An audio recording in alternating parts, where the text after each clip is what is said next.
So again, welcome everybody back to this chapter again, chapter 5.1, dealing with periodic inventory and purchases in general. Okay?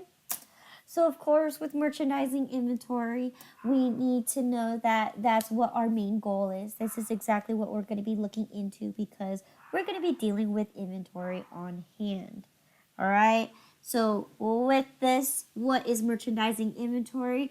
It's pretty straightforward. It's any goods that we purchase and we plan on reselling, whether it's we buy a product and we decorate it or wrap it in our own boxing and resell it for a higher price. So essentially what we're doing is we're converting a cost, right? We're going to take cash and we're going to buy our goods. And then what we're going to do is we're going to make those goods into sales. And then vice versa, those sales will eventually generate cash. And what we are typically looking into the stores are typical retailers as well as typical wholesalers. Okay? So anything that sells a product. Okay? Now, of course, with merchandising inventory, we got to discuss, what is included in inventory? There are many things that can be included, right? But our number one thing that we got to remember is we need to have our purchase price. So obviously, the cost for us to even just buy the item itself. But our one conclusion is that is not the only expense that we are going to be encountering, especially when we're dealing with large shipments of items, right? So our idea is we need to know that the cost of our merchandising inventory should include every single cost it takes in order to get those inventory or those asset items to your store. So that can include any taxes, any shipping, handling, freight, expedited, foreign costs, storage fees as well. So again, those are typically what should be included in the cost of inventory. Now, with that being said, of course, I am going to actually lower, or not lower, but kind of, I'm not going to expose you to all of these extra things because I just need you to be able to focus on one thing and be able to just get the concept and understand how this kind of inventory works. So the only thing I'm going to be testing you on is basically purchase price and freight. And freight is, again, another word for shipping, okay? It is different from shipping and handling, okay? Because with freight, right, it's going to be based on large quantities.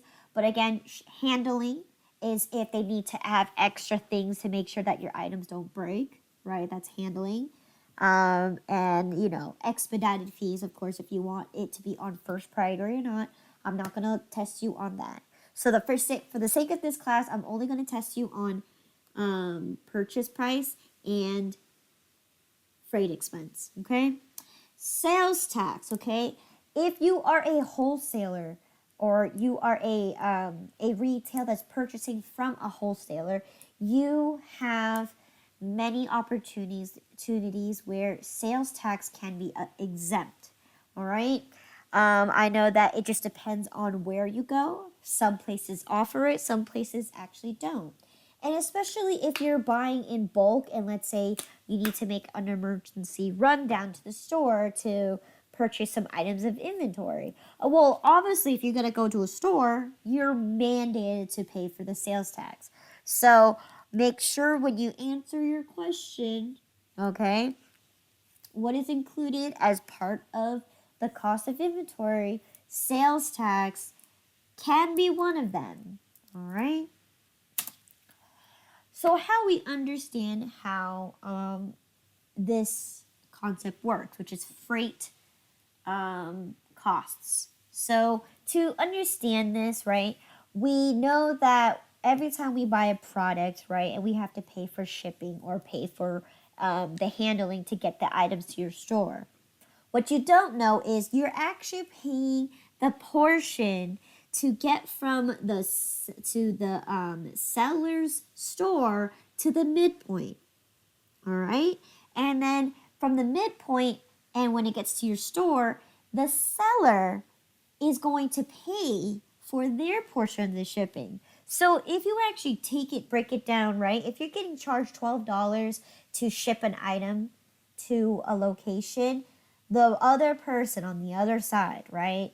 They are also paying for a portion of items to be shipped to you. So especially when a vendor to a customer relationship, you guys both pay the freight to get one item shipped across from your store, from the seller's store all the way to your store. So here's where the breakdown is.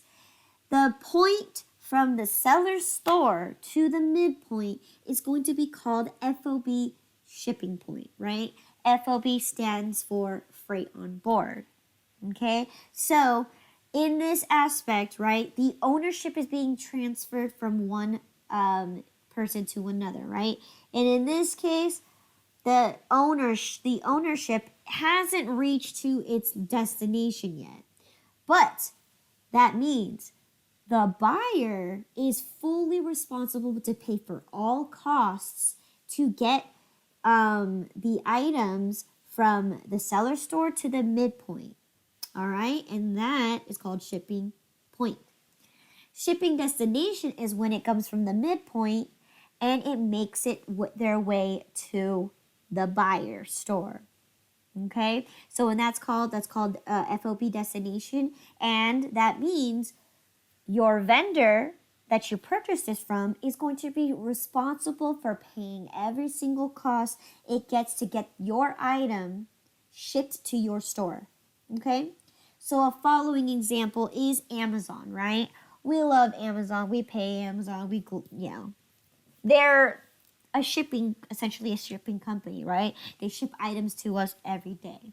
Okay, so oftentimes, right, with the whole idea where if the item has not ever made it to our location, our homes or whatnot, you can call up customer service, and one or two things are going to happen. One, they either ship you a brand new product. 3, they refund you for the money so that you could buy something else, or because they are solely responsible to make sure that it gets to your location. And if it never reaches your location, of course, the person that you bought it from is going to be responsible. So think of it that way. All right? Any questions in regards to this? Okay. Other things that you commonly will see will be COD. COD is cash on demand. So nowadays, you don't see this as common because usually everything is placed on an account or someone's going to bill you. And in this case, yes, but for this scenario, cash on delivery pretty much means when the items get shipped to you, right? They'll make you sign something and you have to pay them for delivering your items to you. Okay.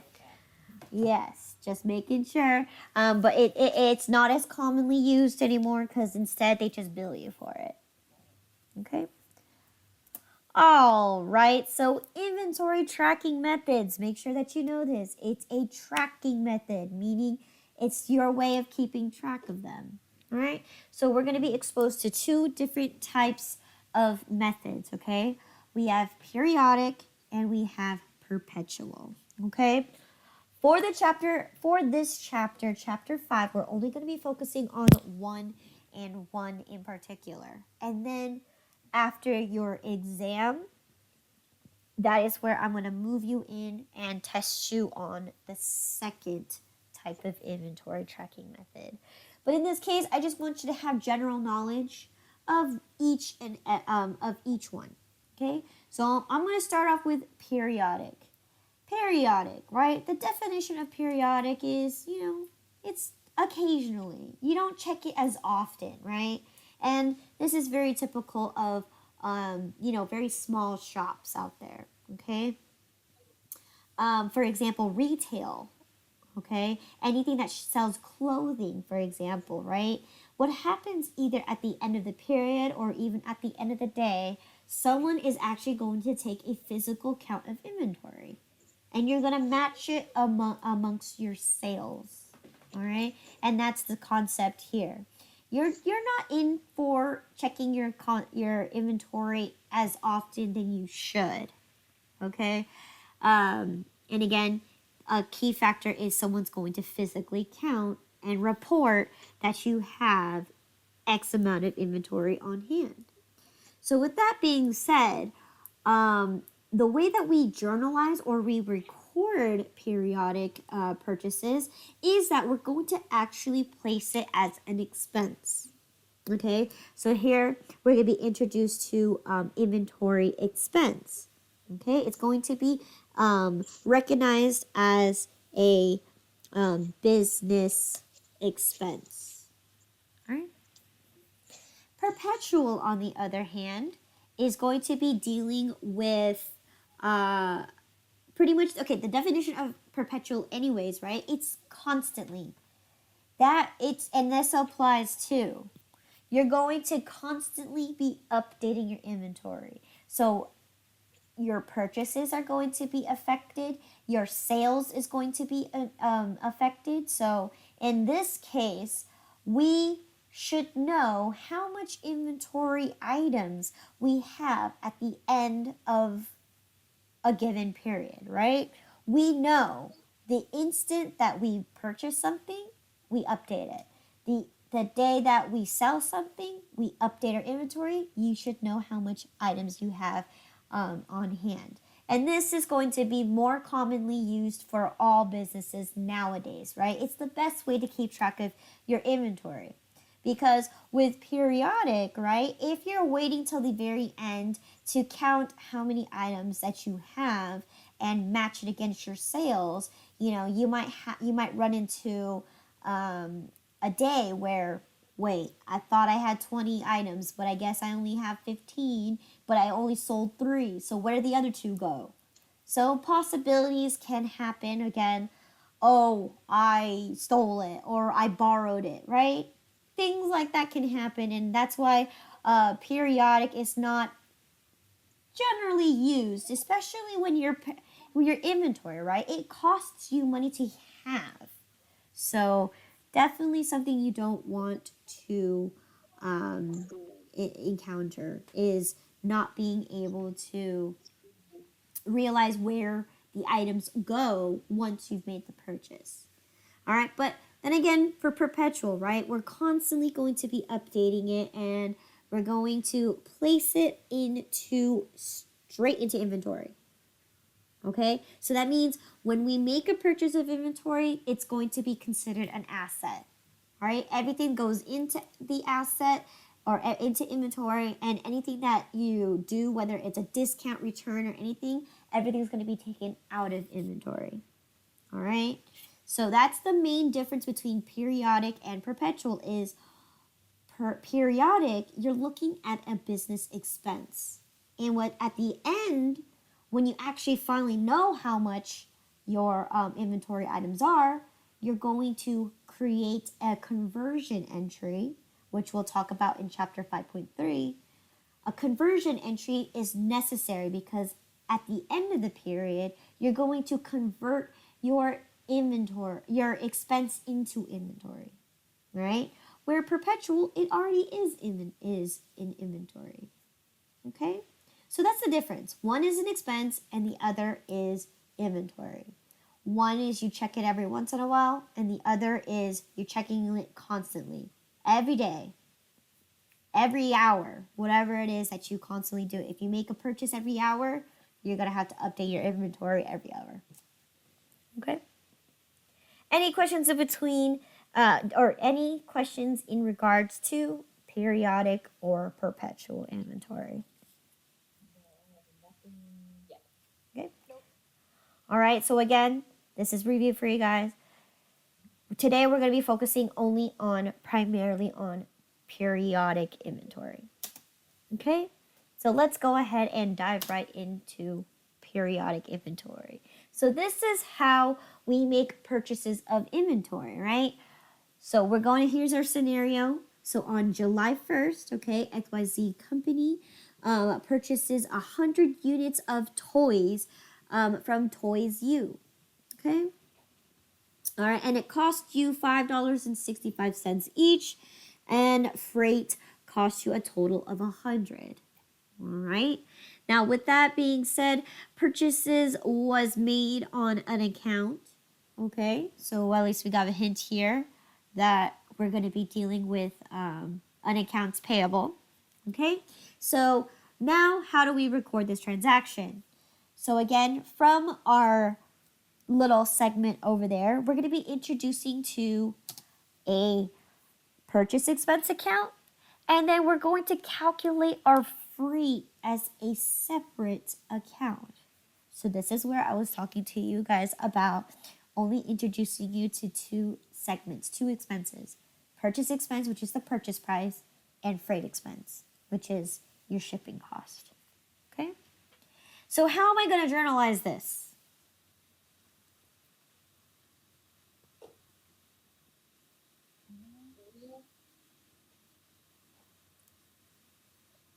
We're making a on the sheet that you're the journal. the date, Good. and then so it is count. So that is purchase expense, Purchase expense. Good. and then amount.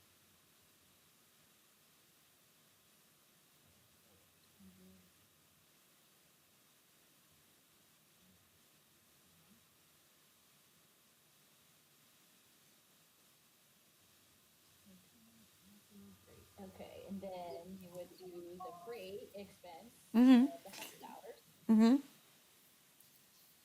But on the purchase expense, the debit Good. would be the cost of the toys, which is $5.65. Good. So, okay. So here's the journal, and yes, you made aware that you need to debit a purchase expense. Okay, in this case, it's for the 565. For this scenario, again, we need to make our separate expense, right? A separate separate journal entry, or sorry, separate account for expenses. Oh, Okay, for the freight expense. good. And then what was our last thing that we recognized here? But it was purchased on an account. Correct. So Accounts payable. good. Now, accounts payable, again, it's a liability because we're owing money, right? Right. So that's the credit. Good. And it's going to be for the whole amount because I'm assuming that they're going to be charging, it's from the same place. So they're charging the shipping all together with the same account. Okay, no COD here.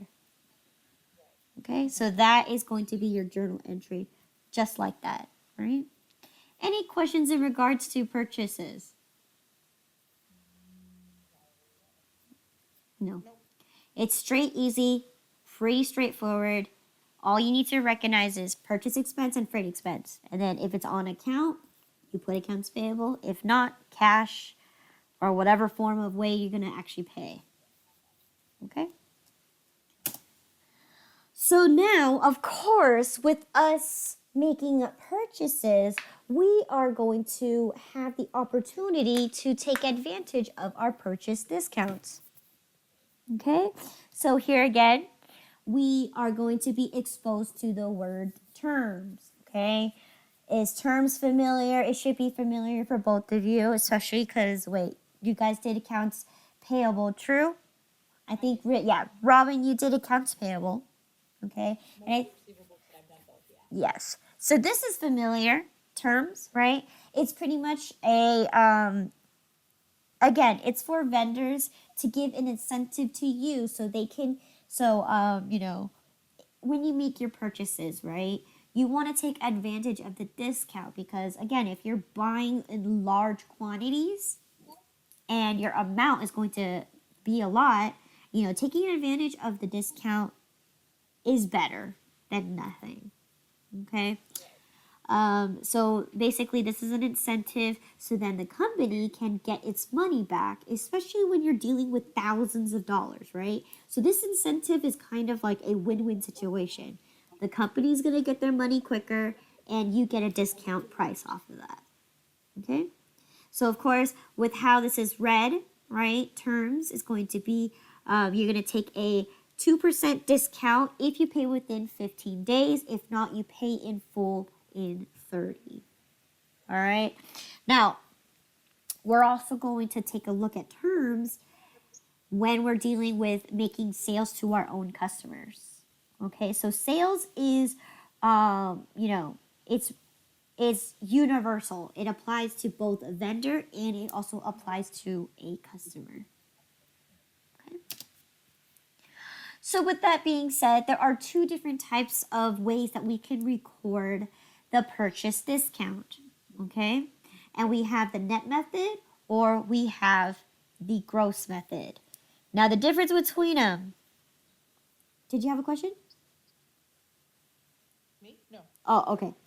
So in this case, the difference between the net method and the gross method is the net method. All right, you're going to take the discount immediately. So this one is going to be geared towards most companies that are really good at paying their bills. They're always on time, or if they're going, they want to always take advantage of the discount. So in this case, the net method, okay, is for those who surely have enough money or a lot of money to go ahead and pay for whatever that they owe and pay it in a timely manner. All right. But on the other side, gross method. Gross method means you're going to take the discount later. So you're going to record it as whatever you're being billed for. So in this case, this is most small companies or even big companies too, who, have priorities when it comes to their expenses, right? So in this case, maybe payroll is a little more important than paying off something, right, that they owe.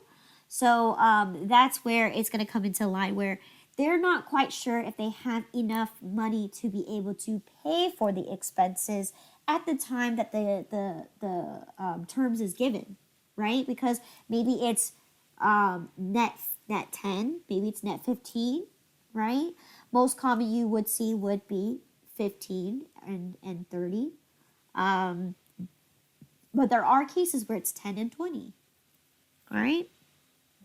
But in this case, again, when we're looking at gross method, we're looking at is if you're not quite sure when you'll pay it. So if you happen to make it to the discount, great. If you don't, then you don't have to worry too much about it. So we're going to go ahead and take a look at both scenarios. Okay, so first I'm going to start off with the gross method because this is going to be commonly used through any type of business, right? Especially when you're starting up your company. You're not quite sure where your money is and your profits isn't guaranteeing you to put it through, okay? Or make that executive decision to just pay them right away. So in this case, on February 1st, okay, you purchase 100 coffee mugs on account from Cuppy's Co. Okay, and it costs you $1.25 each. All right, freight costs you $100. Terms are 5%, 10 net 30. Record this transaction with periodic inventory.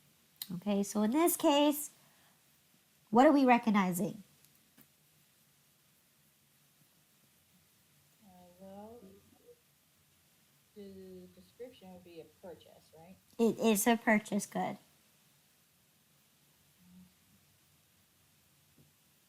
Let's see the date on February 1st and the purchase. Mm-hmm. And then in the debit, you have the purchase price. Okay. Okay, hold on a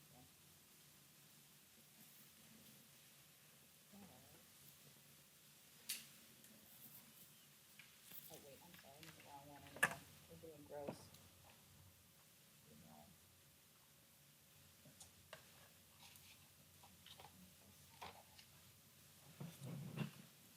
Okay. So,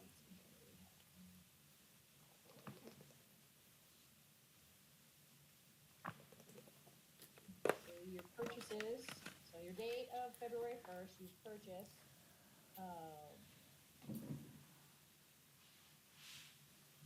100 coffee mugs Mm-hmm. for $125, Mm-hmm. right? Mm-hmm. And your freight is 100. Right.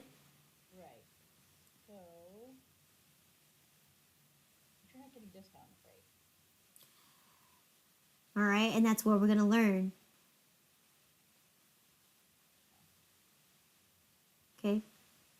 So I'm trying to see here how you would.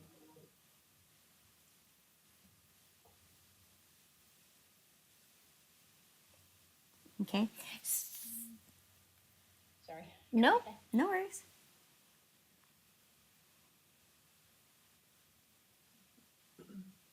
All right. So your purchase expense, you Mm-hmm. would do the whole $125, Mm-hmm. right? Mm-hmm. Okay. And then you would add in your freight expense line, also under the debit, Mm-hmm. and then what was the freight? $100. Mm-hmm. Okay. Now you would do the discount. Now what method are we doing? We are doing the uh, the gross method. Mm-hmm. That is, we're taking the discount off of, it's gonna be a debit. Okay, now, or am I gonna take the discount now, or am I gonna take the discount later? Oh, yes, I'm sorry, you are, right? You're taking the discount now. Okay. Okay. So gross method is you're gonna take it later. Oh, sorry, okay. Okay. So in this case, Make a note. you need to make sure that one transaction is going to be done. Okay. So in this case, we need to understand that when we're journalizing this first transaction here, we're understanding that we're making our purchase expense and that we need to owe in the first place. Okay. So my terms that I'm supposed to be given is 5%, 10, net 30. So here I'm recognizing that I made my purchase. Boom. Okay. And I do it as is. All right. I don't take the discount yet because in order for me to take my discount, right, I need to pay within the discount period. Is that correct? Yes. So here we're just recognizing that we're making the purchase. Okay? So here's scenario number 1. Let's say on February 9, you paid Cuppy's Co. A check for the purchase for your purchases, right? So terms were 5%, 10, net 30. Record this transaction using the periodic inventory. So in this case, I made my original purchase was on February 1st. Now it's February 9. Did I make my discount period? Yes. Good. I did make my discount. Good. So that means now this is where I have to kind of think. So I owe right now I owe 225, right? From the previous one. Okay. And now I need to recognize that I need to take my discount now because I've earned it. So that means my check is going to be for a smaller amount. So how am I going to journalize this? Okay, so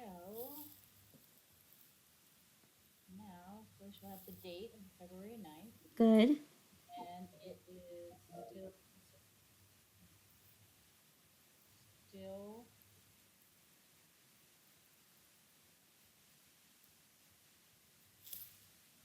purchase, right? No, we've already done our purchases on the 1st. Now Okay, so this is just us paying it. Yes. accounts payable, okay? Good. Accounts payable. Good. Right? Mm-hmm.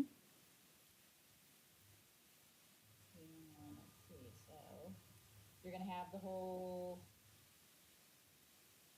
amount in the debit column of the 225. Good. Good. Then underneath in the line below, you're gonna do the purchase discounts. Okay. Is that going to be a debit or is that going to be a credit? That is going to be a credit. Good. Right? Okay, so You say credit, right? yes, it's going Good. to be a credit. Good. And then you will put your what is it, accounts or cash or accounts payable. How did we pay? Contra account. I'm sorry, what was it? Is it the contra account? What is a contra account? It's where you're gonna put the difference between what you were originally billed and planned to pay versus what you actually pay. Okay, so are you describing the purchase discounts or are you describing the cash that you're paying? I'm describing the discount. Good.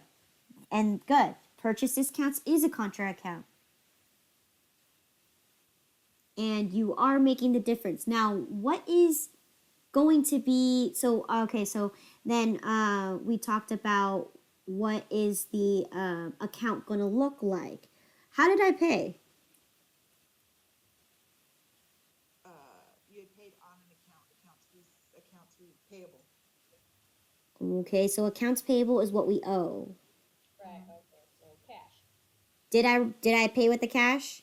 No. So we're going to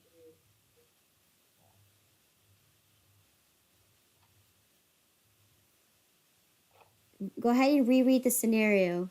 How did I pay this vendor?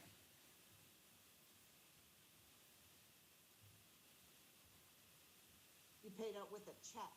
Okay, and where does checks come out from?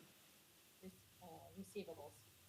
Receivables is where we are owed the money. Receive money. Yes. It's gonna come out of your assets.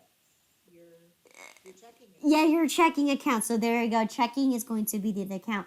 Now, let's go ahead and determine where am I taking this discount from? You're taking it from your asset or your inventory where you had originally purchased it. Okay. Wrong question I'm asking, but that is generally what you should do. You are taking it out of your accounts payable, but my question is, what are you going to be discounting? Are you going to be discounting the actual original purchase price, the total amount of the accounts payable? What are you? Purchase price. Just the purchase. Discount the freight. Right. Exactly. So go ahead and so here I went back to the other slide to kind of so then you could see how much each toy was actually purchased for. So how much was it originally purchased for? $1.25. $1.25 or 125 in total, right?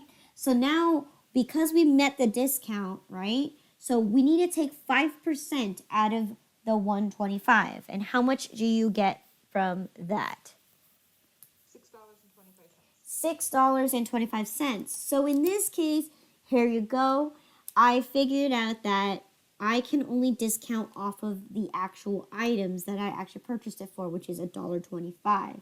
So I found out that my total that I purchased is $125, and I'm going to take 5% of that, which is going to give me a grand total of $6.25. And then I'm going to subtract that from my 225 because I know that no matter at any given point of my day, right? My bill is going to tell me that I owe 225 no matter what it is. The bill is going to say you owe 225. But because I'm going to take advantage of this discount, right? I'm already thinking ahead of time, all right? That I'm supposed to be getting this discount, all right? And your vendor is supposed to also keep track of this as well. So if they receive the check on February 9, they know that they need to, go with their terms because you do deserve the discount. Okay? And if for any reasons that you do send a full check, they'll give you a credit memo or send you another check or let you use it for the next invoice. Okay. But in this case, that's too much extra information. So in this case, I'm going to pay them $218.75 because that is how much I'm going to owe them with the discount. And good. You recognize that purchase discounts is going to be a contra account. Okay, so that's this one. Okay. Okay, so scenario 2 says, well, what if instead of paying on the 9th, right, on February 15th, you paid Cuppies Co. with a check, okay, for your purchases, right? Terms were 5%, 5%, 10 net 30, okay, and you missed the discount period, right? So how are you going to record this transaction? Okay, so you're paying what you owe because you're gonna have to eventually pay it at the end of the month anyways. But in this case, you decided, okay, well, it's the 15th. I got extra money, so I'm going to pay. I missed the discount period. So how am I going to record this transaction? With the full purchase price, the 125 and the 100 for free. Right, and what was my total amount that I owe? 225. 225. So here, you're just going to recognize, just as is, there is no discount. There is no purchase discount because you don't have it. You didn't make it. But in this case, I'm just going to pay for the full amount of the $225. Okay? And that's gross method. And again, this is the one that most people or most companies and most businesses are widely going to be used, unless you're just one of those billion-dollar company that can just pay it right away. Okay? Now let's go ahead and look at the net method. So in this case, we're going to be looking at this scenario where on February 1st, same thing, right? We're going to buy 100 coffee mugs on an account from Cuppies Co., right? And we're given that that cost me $1.25. Freight was $100. And we were given terms of 5%, 10, net 30. Now let's record this transaction. But understand this is the net method, right? This is where we're going to say, oh, my company's really good at paying their bills off. So how am I going to record this transaction now? Okay, so this is net. This is where I was first.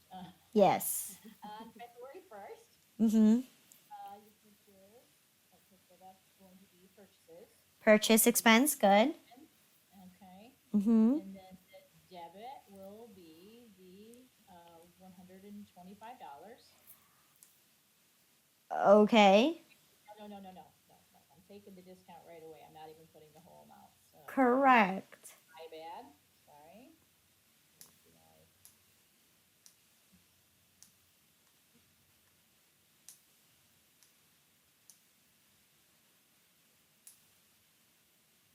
So you'll take 625.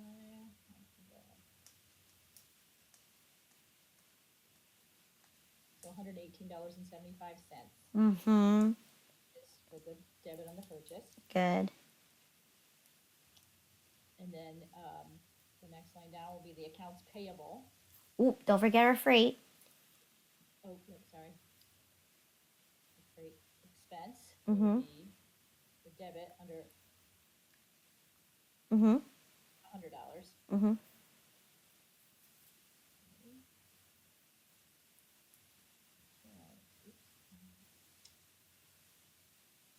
A moment, I accidentally hit my thing and it will erase my math.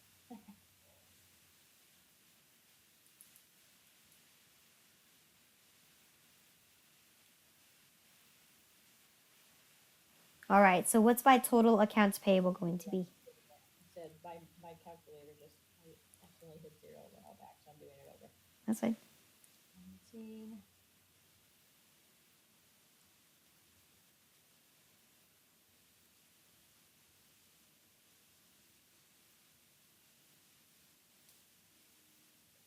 was the 218.75.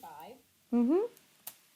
And that's what it is going to be here. So again, we're taking the discount immediately. We're going to make the assumption that we don't even need to create a purchase discount account, because in this case, when we make our purchases, we're just going to automatically take the discount now. So our inventory is now going to cost me $218.75. So instead of creating a contra account, which decreases the purchase expense, I'm already doing it right now.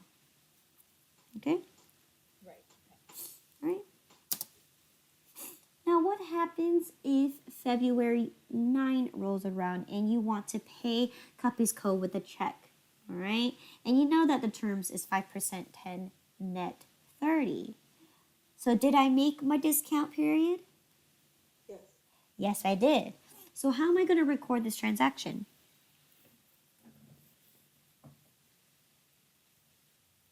February 9th, Mm-hmm. accounts payable Good.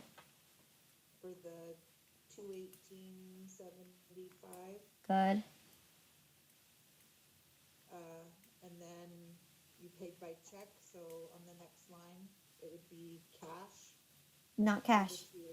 Checking. Checking. Well, checking, sorry. That's Right, fine. no, getcha. Because everything listed, it says cash always, so I didn't realize. Yeah. This one's is yeah. Okay. So checking, and then it would go for the full amount of the 218.75. Okay. Yes. So now that we paid, right, we don't need to have to recalculate another discount because we've already taken it off. All we gotta do is send a check for the amount that's already discounted. Okay. Boom. Done. Easy. Okay. Okay, but now scenario 2. What if I completely forgot about this and I'm like, oh my gosh, I can't believe I forgot and I paid the check anyways. And I know that I missed the discount period, right? So how am I going to journalize this scenario? Okay, now that I'm supposed to, my original was I was supposed to owe less. Now I need to pay for the discount that I missed out on. So how am I going to journalize this?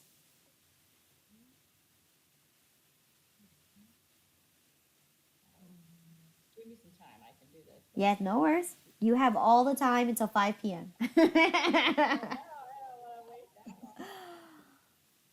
So,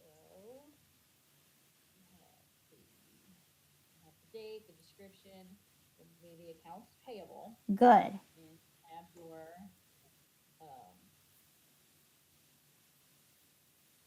the 118.75, Good. and then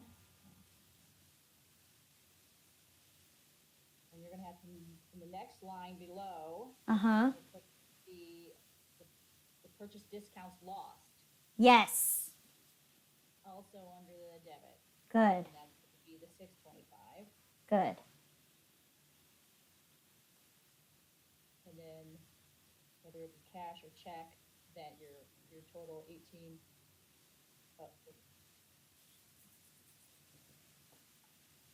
the total paid will be the 125.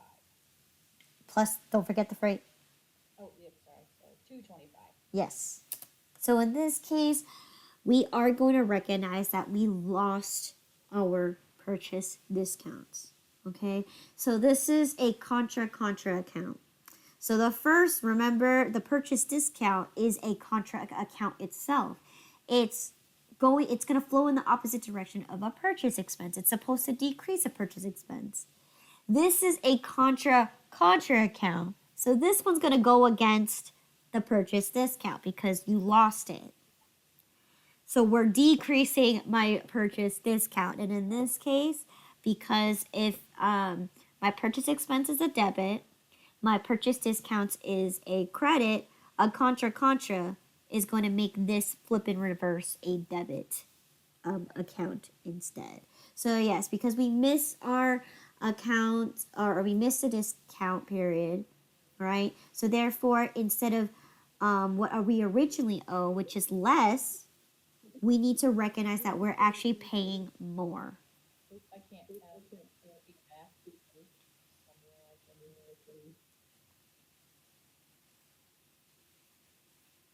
Wait, did you catch everything I said? Kinda. Okay. Well, if you're looking at the screen like me, the feedback's coming from Michelle. I don't know what's. There's feedback coming from me. Yes. Yeah, when I speak, it does now. It's there. Nope, it still is doing it. Okay, I don't know why. It's weird.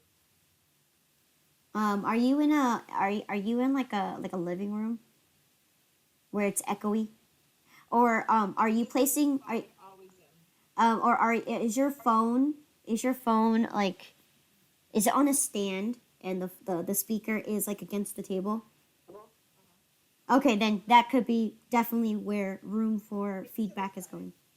Hmm? No, I think it's because was it just recently? Because there was a call that was coming in and it went to my Oh. speaker again, my earphone instead of my speaker. Okay. It's not happening now. It's not happening now. So That's what it was. I'm sorry about that. No worries. No worries. So again, just I'll explain it again. So purchase discount loss, right? It's a contra account. Because it's a contra account to the purchase discounts originally, right?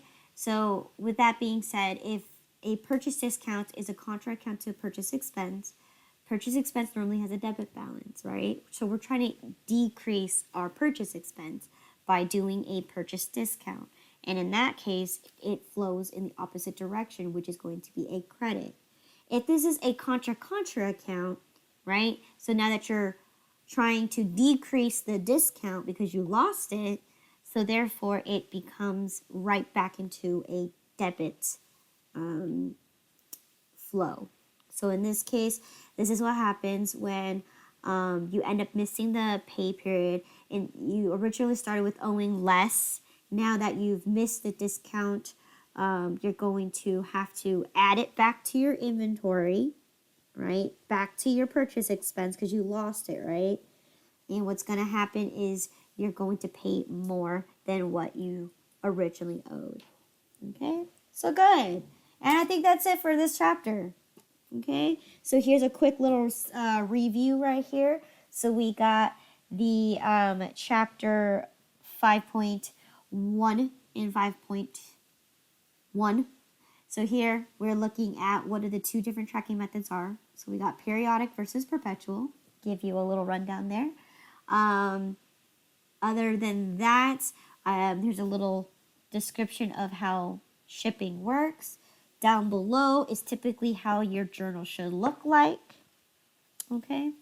And then the next page is going to pretty much tell you the difference between the net method versus the gross method when you're dealing with a purchase discount. Okay. So that's that there. I even break it down for when we make a purchase to when we meet the discount period versus when we forget about and miss the discount period. Okay? And that's usually what happens. Okay? Most common is going to be widely used is the gross method. Okay. And that's it for chapter 5.1. So let's go ahead and let's pull up chapter 5.1 exercises. Okay, so we have completed this before, but let's go do it again to refresh our brains and exercise what we just learned. So in this case, 5.1 exercises. So what happened on April 5th? we purchased 1,000 units, Okay, $5 with a freight cost of $100. good. So how am I going to journalize this? Okay, the date, and then you will have under description purchase expense. Good, Okay, and that is going to be $5,000 good. with a debit, Mm-hmm. and then the freight expense for 100 debit, and then So let's assume all of these are on an account. So let's assume that all these purchases were on an account. Yes. So that will be accounts payable. Good. And that would be the total of the $5,100 under credit. Yep. 5,100. Good. So what else had happened on April 10? We purchased 750 units at $5.75 a piece. Mm-hmm.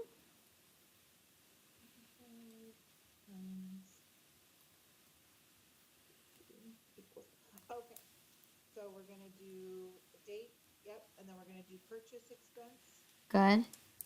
And under the debit column, it's gonna be for $4,312.50. Okay.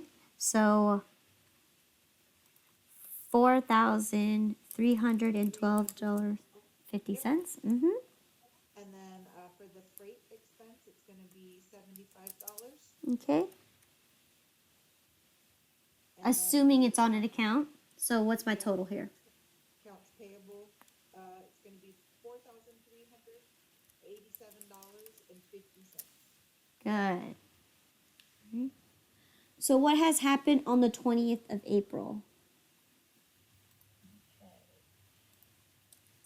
20th of April, purchased 200 units Mm-hmm. at $6 each. Good.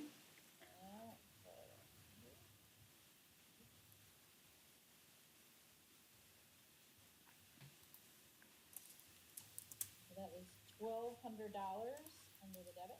Good. Okay. And then we have the freight expense Mm-hmm. of $20 Mm-hmm. under debit also. Mm-hmm. And then we have the accounts payable, and that is going to be the credit of $1,220. Good. All right.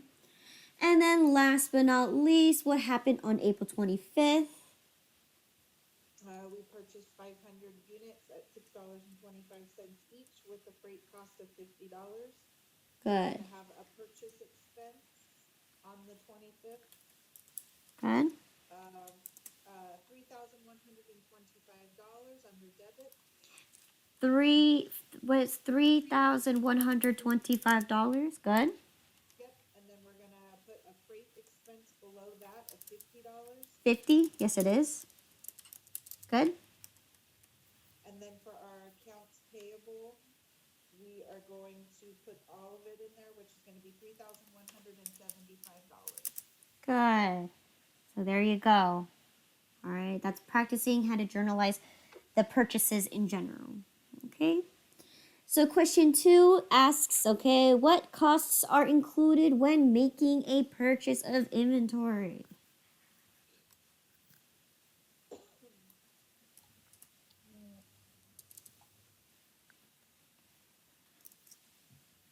The cost of the item, obviously, shipping and handling, Good. storage fees, Good. if there's any, freight costs or like, port costs, if they're being overseas. Mm-hmm. Mm-hmm. Is there something specific you're looking for? Nope, Something- nope, nope. But I'm going to give you a generalization. All costs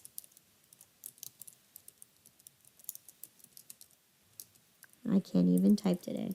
All costs it takes to get the asset to the store. Okay? So that means shipping, freight, expedited fees, exportation fees, storage fees, whatever, as long as it's making its way to your store. And that's the general, that's just easy way to sum it up for you. Okay.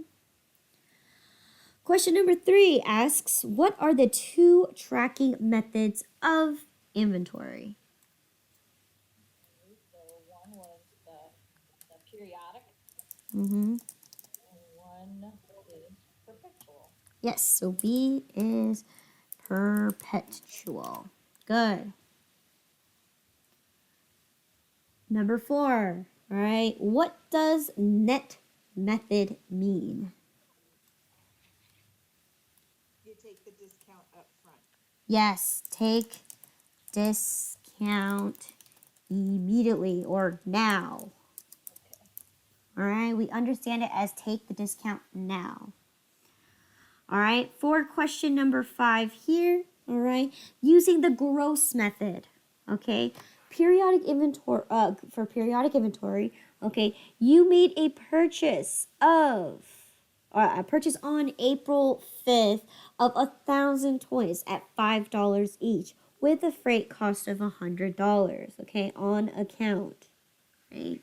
The vendor has given terms of 5%, 15, net 30. Journalize this transaction. So this, we're just looking at journalizing the actual purchase, right? Right. So how do I go ahead and do this? So on the April 5th, it's the purchase expense. Purchase expense. And that would be in the amount of $5,000 under the debit. Good. And then you have below the purchase expense, so the second line will be the freight expense Good. of $100 under the debit. And that would be accounts payable Mm-hmm. in the credit column for $5,100.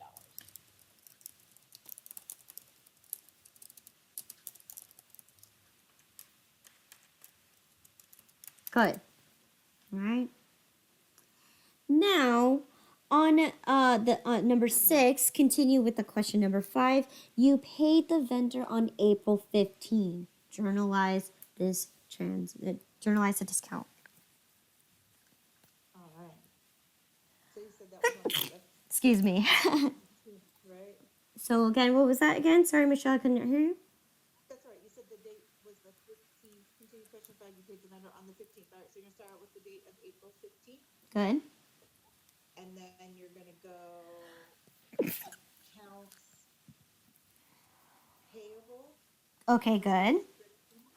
Good. Accounts payable is going to be the first thing you're going to recognize because you're paying them off. Good. Right. And so Excuse me. Accounts payable. and see now I'm not sure. I don't know if you take the discount right now and then do the contra account, or if you pay the whole thing. Okay, And then so. move the difference to the contra account. Okay, so let's look at this way. Okay. What was the date that we paid it in? So we paid it on the 15th, which means we're gonna get the 5% discount. Okay, So good. 5%.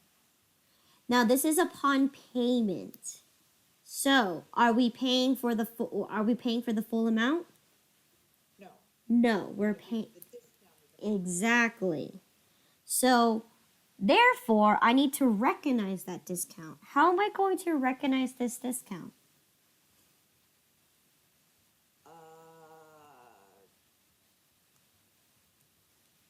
I know you're gonna put in parentheses something below it that's gonna let them know discounted, sale discounted, items discounted, Um. person discount. Okay. So okay, good. That yes. All right. So yes, but okay. So let's take it back a step now. So how am I going to record this discount? Right. What account am I going to place it in? The debit. What am I gonna? Okay. What am I debiting? You're gonna debit the amount of $4,750. 4,000. After that's the amount after the 5% is taken off. Okay, so in this case, because we're doing accounting, right? If you were to just make accounts payable $4,000, right? When originally, right now, it's reflecting as 5,100. So by you only paying off 4,000, that shows me that you still owe money. Right. So You would have to put the line item below it that would show the discount that you received and it going into that contra account. there's okay, good. So what's that contra account called? Discounts received. I don't know. The other, when it was a loss, it was the, That's a contra account. right. I'm not 100% sure. Robin, you want to go ahead and try this one? I am trying to look through my notes here right quick. Hold on 1 second. There's so many terms. Yes, there is. It was.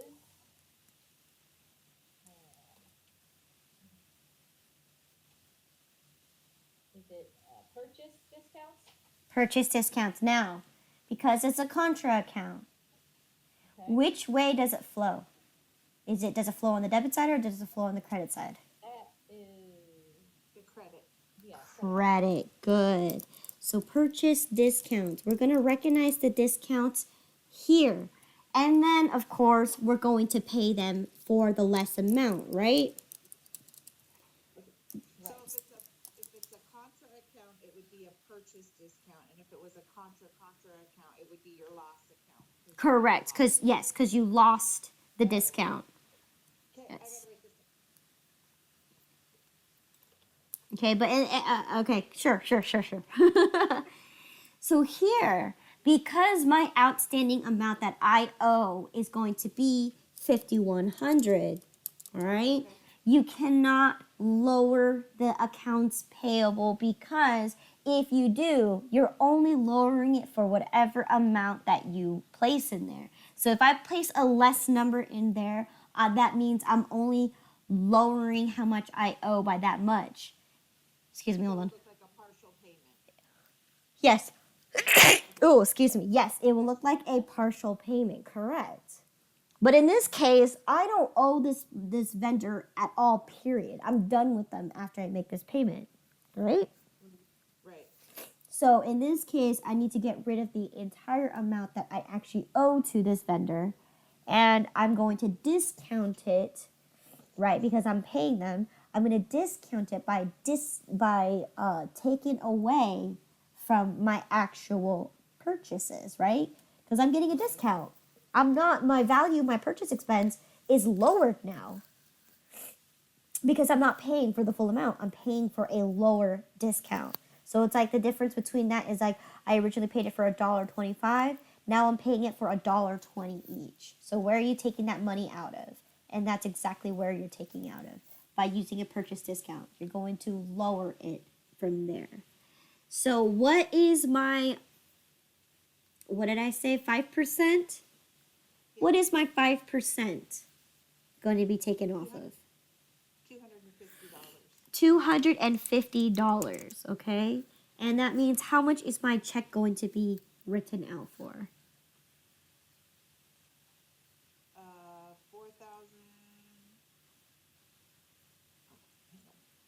4,850? No, I think that's wrong.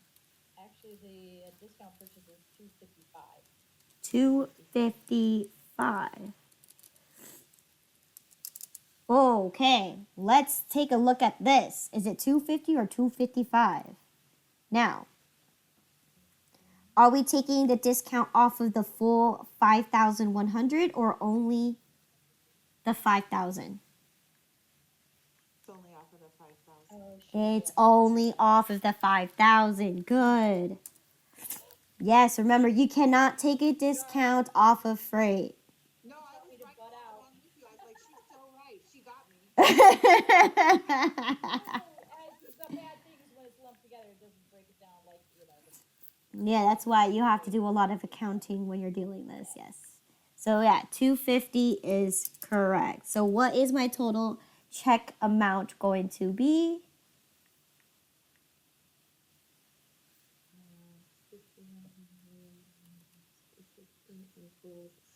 4850. Yeah, so you did get it right.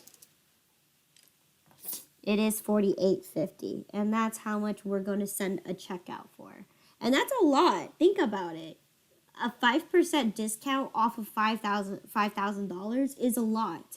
And that's why for a business to want to take advantage of that, you're ultimately saving $250. That is a lot, especially when you're buying cups for only $1.25 each. I mean, sorry, at $5 each. Oh, actually, never mind. You're buying toys at $5 each. You're pretty much getting a discount off of that. So that's a pretty good discount. Okay. So now number 7 says, using the following information from question number 5, journalize the purchase using the net method. Okay, so we're going to look at question number 5. So we're going to use this exact scenario here, except we're using the net method. So in this case, okay, if you made a purchase of 1,000 toys at $5 each with freight costing you $100, and it's on accounts, and it's on paid on account, and the vendor gives you 5%, 15, net 30. Now this is the net method. So how are we going to journalize it this time?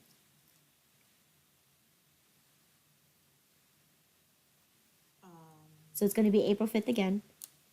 Okay, so how are we going to journalize it this time?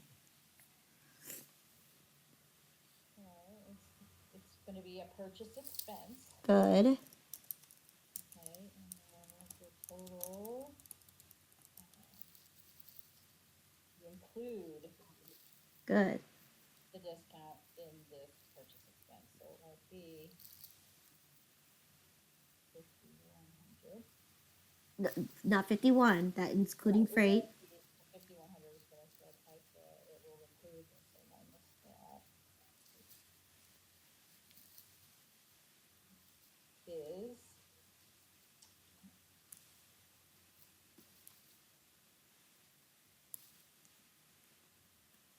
so it will be $4,750 in the debit. Good. All right.